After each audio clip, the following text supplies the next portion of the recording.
We're gonna frost cakes today. Alexandra really wanted to do this, so I thought we would do this before we go into our Italian mode. So we're gonna make cream cheese frosting. I made 3 small chocolate cakes here. They should come out of the pan. Oh, yeah, there we go. So I just used a cake boxed cake mix, sprayed the pan really well with Pam, or the coating. And so now we're gonna make cream cheese frosting. Cream cheese frosting is super simple. We're going to use 1 brick of softened cream cheese and 1 soft butter. But look, it cannot be like squishy. It still has to be kind of firm, or else you're going to have runny frosting. Okay, so you can do this with a stand mixer, or you can use your hand mixer. And if you're really strong, you can use your arm with a wooden spoon.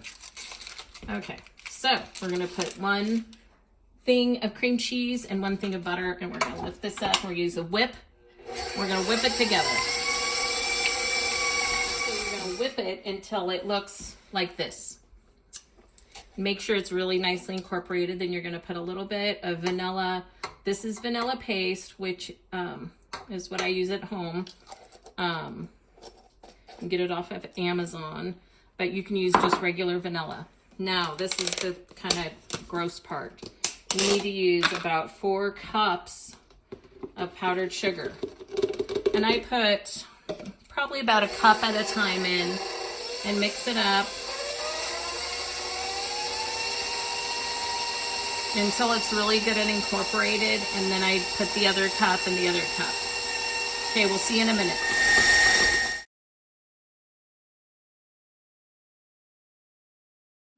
Okay guys, so you're gonna get, if you wanna borrow this, all you have to do is call me and I'll drop it off at the school.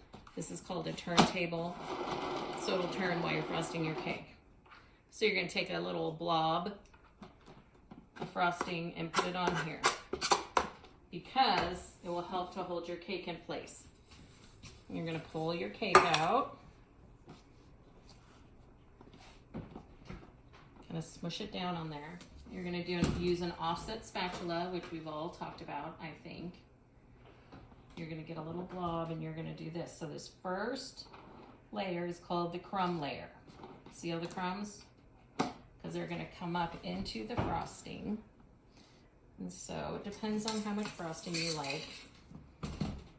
But you do not want to, you need to make it enough so that it is even, which mine is not. As you can see, 2 layers. I have 3 cakes, so I'm going to do a 3-layer. That looks kind of funky and great, so we're going to hopefully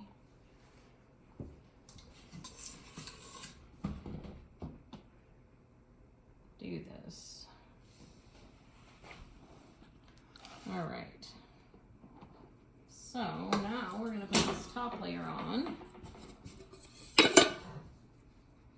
And you always want to do the flattest part of the cake, which is the bottom on the, put it to the top, because you can always flatten out and make your cake even with the frosting. So now when I used to do these professionally, I would use a level to make sure that my cake was level all the way around. So we're going to take the frosting on the back of the offset, and you need a lot. Then you're going to kind of smush it on there, okay, and then you're going to turn it like so to spread out the frosting. And then you can turn it again, you can turn it the other way. My frosting's super stiff, so I'm sorry I'm making kind of a mess, but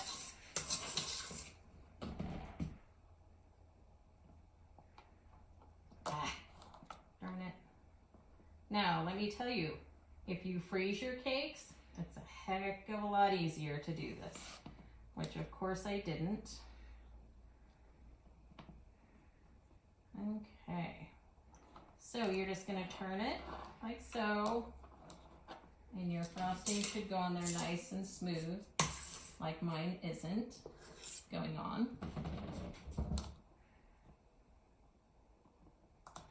But in the end, you should have a beautifully frosted 3-layer cake. Okay. Now, if you happen to freeze your cakes, this is going to go much easier for you, unlike it is for me. But you guys are getting, there we go. Now we're getting somewhere. So if you turn it like such, with a little angle, and you can get a nice hole right there. That's beautiful. Ay, ay, ay. I'm having trouble today, Alexandra. Okay.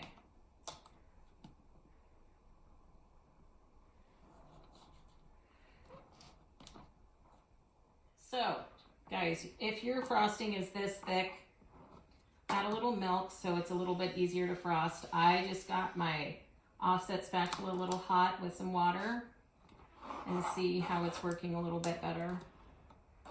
Okay. So now we have the crumb on there, which looks like, because I didn't make enough frosting, looks like we're just gonna have a crumb layer. But when you're doing a cake, you can do your crumb layer and just leave it. It's like the new rage.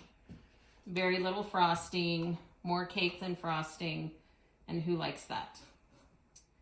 So I'm gonna have to get my spatula warm again. Hang on. So anyways, put a little milk in there to get it a little bit thinner because this is just thick. So I just soaked it in some hot water. It's still not gonna work for me. Hold on. Anyways, so when you do the top, hopefully I can get one of these sides to work. When you do the top, you're gonna put your frosting all over and kind of do it thickly and kind of have it over the edge, like get it thick over here on the sides so that when you get your top frosted here, then you can go around with your thing and square off the top. Let's see if I can get a good side here. I don't think I'm gonna. This one right here is good. Was there a good one? Yeah, keep turning. Turning, not. Oh, right there. Okay, so you see how that is?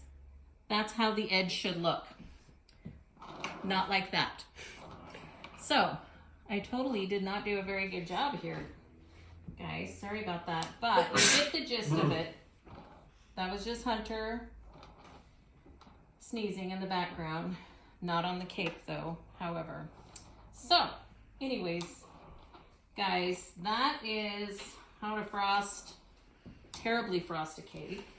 I didn't do a very good job. Apparently, you would never know that I used to do this for a living. Pretty sad. Anyway, so freeze your cakes and try it up. It could take you a few times, but if you need anything, let me know. There we go. There's our good edge.